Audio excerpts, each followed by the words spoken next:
Un equipo de época es aquel que domina su disciplina durante un tiempo determinado, dejando una huella imborrable gracias a su estilo de juego único, la obtención de campeonatos consecutivos y una generación de jugadores legendarios. Hoy todo eso es el Paris Saint-Germain de Luis Enrique. Han dominado su disciplina ya por 2 años enteros siendo imbatibles. Han dejado una huella imborrable por su estilo de juego único, donde sus laterales parecen extremos. Sus mediocampistas, en específico Vitinha y Joao Neves, aparecen por todos lados. Y de sus atacantes, ni hablar, intercambiando bandas constantemente. Lo de Doué, Vicha y Dembélé es inexplicable. Se han convertido apenas en el segundo equipo que en Champions League levantan orejonas consecutivas. No el Barça de Pep, ningún Bayern, tampoco el City dominante de Guardiola, no el Milan de Ancelotti, el PSG de Luis Enrique, el Madrid de Zinedine Zidane. Por último, lo han hecho con una generación de jugadores legendarios. Los que anteriormente parecían burla, descartes, desperdicios, hoy se han convertido ya en leyendas. Tal vez eran desconocidos Pacho, Doué, Safonov y así muchos más. Ahora no queda más que admirarlos o desearlos en nuestros clubes. Porque esto que estamos viendo no es normal. Me parece que con el paso del tiempo vamos a entender y valorar lo complejo que fue conseguir este bicampeonato. Por la competencia ajena, es decir, por los rivales, y por la competencia interna. Por su propia lucha con sus barreras, sus fronteras, sus murallas que parecían invencibles. Recuerdo yo el verano del 2023 cuando presenta Al-Khelaifi la llegada de su nuevo entrenador. Un tipo de éxito, de largo recorrido, de experiencia mundialista y hasta ganador de orejona. Un hombre de carácter fuerte, justo lo que necesitaban. El PSG tenía que olvidarse de aquellos títeres que dejaban jugar y controlar a merced el vestidor. A Mbappé y compañía, a Neymar, al propio Messi, en general a todos. Necesitaban olvidarse de los Galtiers, los Pochetinos para traer algo así. Pero también recuerdo decir que fue la llegada del hombre correcto en el momento equivocado. Parecía que el tren de éxito para este club millonario ya había pasado. Lo tuvieron todo y nunca llegó. En ese mismo verano, su competencia directa en cuanto al club que gastaba hasta conseguirlo, lo consiguió. El Manchester City levantó su primera orejona, gastando más o menos lo mismo, sin embargo, teniendo una gran diferencia. Un proyecto sólido al cual le tuvieron paciencia. Un entrenador que priorizaba el buen fútbol a las figuras. Él no quería tener dentro de sus filas a Cristiano, a Messi o a las grandes estrellas. Él quería ciertos perfiles de futbolistas. Él quería su propio juego. Apostaron y creyeron en él. Le aguantaron muchas, sin embargo, la paciencia se vio recompensada hasta el 2023. O si lo vemos de otra manera, se vio recompensada cuando la merecían, en 2023. Ahora la competencia del proyecto nuevo, City contra PSG, muy distante. Todo era favorable a los Citizens. La idea de que el París se convirtiera en un club grande o exitoso, perdida por completo. Recién llegaba Luis Enrique cuando encontraba una limpia total. Salieron nada más y nada menos que Neymar, Ramos, Icardi, Paredes, Verratti, Draxler y hasta Messi. Es decir, todos menos Mbappé. De lo que supuestamente fue el equipo galáctico al llegar Luis Enrique, todos para afuera, fichando lo que nadie creía saldría bien. Dembélé, un tal Barcola, Kolo Muani, Gonzalo Ramos, Marco Asensio, Ugarte, Kang-in Lee, Lucas Hernández. 436 millones de euros en solo una temporada gastados. Es decir, tiró la casa por la ventana. Se dejó todo y de estos jugadores no hacías a un solo crack. Principalmente teniendo al desecho de Barcelona como la gran burla.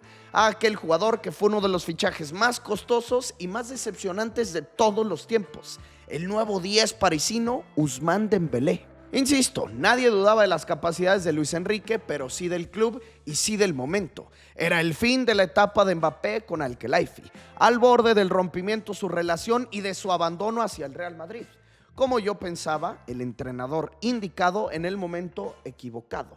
3 años han pasado desde ese momento, solo 3 temporadas. Volteando a ver esta alineación que se enfrentó a los merengues en aquella mítica remontada de octavos, donde eran con diferencia el mejor 11 del mundo, de todos ellos, hoy solamente 3 restan dentro de este nuevo proyecto: Méndez, Hakimi, Marquinhos. encuentro yo muchas similitudes con el City, porque Pep fue moldeando a sus jugadores, encontraba un perfil de futbolista y lo explotaba para convertirlo en los mejores del planeta. Cuando llegó a sus filas Bernardo Silva, prometía, mas no era el uno, y fue el uno. Caso idéntico con Mahrez, Rúben Díaz, Cancelo, Rodri. Tal vez la única compra que sí era éxito seguro, Haaland. Hoy Luis Enrique descubre y nos enseña quién es William Pacho, Desiré Doué. A Bicha lo lleva a otro nivel. A Dembélé lo ha convertido en el mejor del planeta entero y con grandes posibilidades de un segundo Balón de Oro de forma consecutiva. No hay más que palabras de asombro ante semejante hazaña.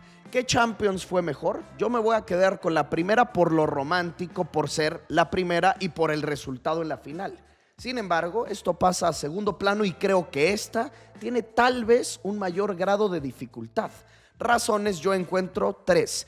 Presión en la final, los rivales y la historia jugando en tu contra. La presión en esta final fue mucho mayor a la que ejerció el Inter. La realidad es que este Arsenal era mucho más complejo y sobre todo fue justo lo que ellos querían no ver dentro del campo. A un equipo que se encerrara atrás, que les acortara los espacios, que hiciera uno y estacionara el camión.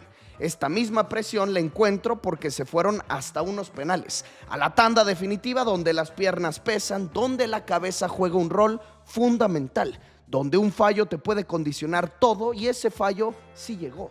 Sin embargo, se mantuvieron con la frente en alto hasta superar esa presión y cargar de nueva cuenta la orejona. Esta Champions es mejor que la anterior por sus rivales. Es uno de los caminos más complejos que recuerdo. De nueva cuenta jugaron los 16avos de final, se enfrentaron a un Mónaco que los conoce a la perfección. Hicieron 5 goles, sin embargo les marcaron 4. Pasaron por diferencia de un tanto. Para los octavos se multiplicaba el grado de dificultad para medirse al Chelsea, quien es cierto ya venía en decaída. Sin embargo, era muy buena plantilla y estás hablando de un 2 veces ganador de este torneo. Pues le hicieron a los Blues 5 en el Parque de los Príncipes, 3 en Stamford Bridge con una exhibición de Bicha, 8-2 al Chelsea. Cuartos de final, un poco de lo mismo. Un club en mala forma actual, sin embargo con gran plantilla y un equipo histórico. El Liverpool que se ha coronado en 6 distintas ocasiones. A ellos les hicieron 2 en la ida en Francia, 2 también en Anfield Road con un doblete de Ousmane, quien se empezaba a perfilar de nueva cuenta como el mejor del planeta. 4-0 barriendo a Liverpool, situados de nueva cuenta en semifinales, donde Luis Enrique ya había cumplido. Lo que sucediera en esta ronda dejaba de importar mucho.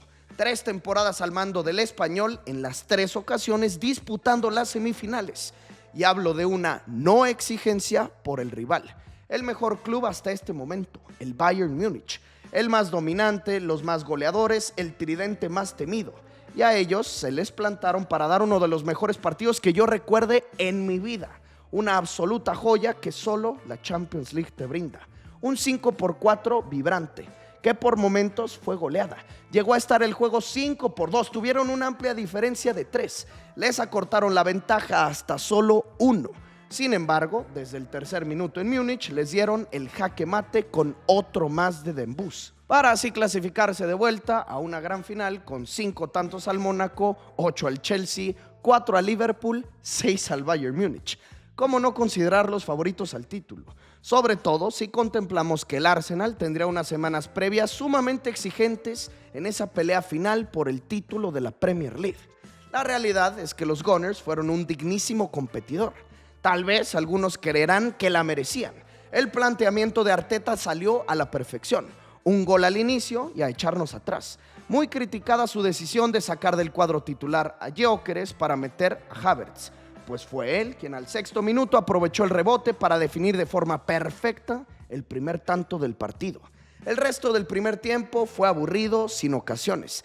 Esto provocado por un juego defensivo perfecto de los de Londres. Marcas de cerca. Yo en específico me quedo con Cristian Mosquera ante Bicha, una cobertura auténticamente perfecta. Dentro del segundo tiempo se abrió mucho más el duelo, llegaron más oportunidades para ambos lados, sin embargo, el tanto que le dio vida al PSG y que los tiene hoy como campeones se consiguió por la vía del penal.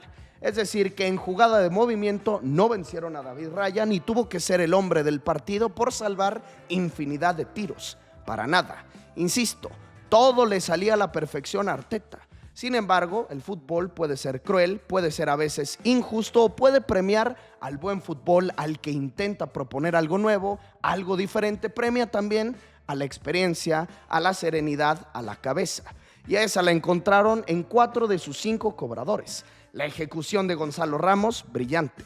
Doué, muy bien. Hakimi, perfecto. Y qué decir de Beraldo como el último, impecable. Mientras los rojos, demasiada crema, mucha exageración en ese y una cara fría de nervio de sentir la derrota antes de, por parte de Magallanes. No hubo necesidad de que Safonov atajara, no hubo necesidad de alargarse a la muerte súbita, simplemente sucedió. Acierto al cobrar, suerte al ver cómo solitos los Gunners fallaban. Cruel es este deporte. Se podría estar contando hoy una historia muy distinta si tal vez esos 2 penales de Eze y Gabriel entraban. Sin embargo, así es esto. Y hoy la historia, la narrativa que se cuenta es simplemente espectacular. La presión en la final fue acatada como tenía que hacerse. Los rivales, a pesar de ser complejos, muchos de ellos fueron blanqueados. Y la última de las razones por las cuales considero este bicampeonato más espectacular que el primer título es por la historia jugando en tu contra. Más allá de hablar de lo complejo que puede sonar el vencer al Bayern, al Liverpool, Arsenal, Chelsea y a todos los que estuvieron en su camino, es pensar en la mente, en la cabeza. Lidiar durante 2 años enteros con el tener a muchos en tu contra, esperando el verte caer, saber que el siguiente rival va a ser más complejo y va a tener más ganas de tumbar tu legado, tu carrera perfecta rumbo al bicampeonato. Es pensar en la historia, saber que solo un club en la era Champions League lo ha logrado, nadie más. Saber que en esa carrera para lograr 2 trofeos seguidos ha estado Guardiola, Ancelotti, tú mismo con el Barcelona, Rijkaard, Flick, Heynckes, Mourinho, Ferguson y nadie, solamente uno. Solamente Zidane, haciéndolo con un cuadro auténticamente de época, con el mejor delantero de la historia, con uno de los mejores futbolistas de todos los tiempos y ahora tú con jovencitos, tú con un club que fue durante años perdedor, tú contra todos, tú contra el mundo y paso a paso superando obstáculos hasta que se dio. Es impresionante el ver cómo los deportes en general han evolucionado de tal manera que aquellos récords que anteriormente parecían imbatibles, hoy encuentran a nuevos poseedores de los récords. Los 14 Grand Slams de Pete Sampras, los 20 de Federer rotos y superados por mucho gracias a Novak Djokovic. El pronóstico es que tanto Sinner como Alcaraz puedan acercarse. La agilidad, la dominancia de Jordan o LeBron tal vez se vea opacada por Wembanyama. Los récords de Pelé superados por Cristiano. El mundial argentino para Maradona ya lo entregó también Messi. El jugar 5 mundiales de la Tota Carvajal o Lothar Matthäus, hoy CR7, Leo y Ochoa de México con 6. Solo un bicampeón dentro de los últimos 35 años en Champions, hoy el segundo. Reconocimiento absoluto para su entrenador, quien apeló a jugadores y no a estrellas. Como mencionaba en un inicio, me parece que no somos conscientes de lo logrado y solamente el tiempo pondrá en el lugar indicado esta hazaña. Ese mismo tiempo nos hará valorar estos hombres que ya se convierten en nombres. Hoy Ecuador aspira a algo por su defensor, quien hace un par de temporadas era un completo desconocido, William Pacho. Hoy Francia está de vuelta como el máximo candidato a levantar el mundial gracias a la forma de Ousmane Dembélé y a la explosividad de Doué o hasta de Barcola entrando como cambio. Hoy de Portugal se puede confiar en su primera estrella por esa base que le aporta el PSG. Por banda izquierda como lateral, Nuno Méndez. En el centro del campo, lo mejor que tal vez este cuadro francés tiene: Neves y Vitinha, tipos constantes, consistentes, dominantes. No es casualidad que si este 11 de Luis Enrique tiene prácticamente al mejor del mundo en cada posición, logre lo conseguido. Quitando a Safonov, tal vez todos sean top 3 en su puesto. Hakimi, sin duda. Pacho y Marquinhos, claramente. Nuno Méndez lo confirma. Lo mismo con Fabián, Joao Neves y Vitinha. Las palabras sobran para Dembélé. Desde mi perspectiva, el mejor de la temporada y en específico de la Champions, Khvicha Kvaratskhelia. Top 3 de su posición, sin duda, Doué. ¿Cuál es su posición? Eso sí, difícil saberlo. Inicialmente parte por banda derecha, pero él hace y deshace a su gusto. Anonadado estoy y estaré, al menos por un buen rato, con esta hazaña, con lo improbable convertido en realidad. mucho que aprenderles bastantes clubes, en específico aquellos ingleses que siguen apelando a gastar, a fichar nombres en lugar de hacerse de un proyecto. Mucho que envidiar también el Manchester City, bastante que corregir el Atlético de Madrid y claramente también dentro de estos equipos que hoy no se van a lograr sacar de la cabeza este bicampeonato, el Barcelona. Te caiga o no bien el PSG, admires o no a Luis Enrique, lo que está sucediendo es una noticia positiva para el fútbol.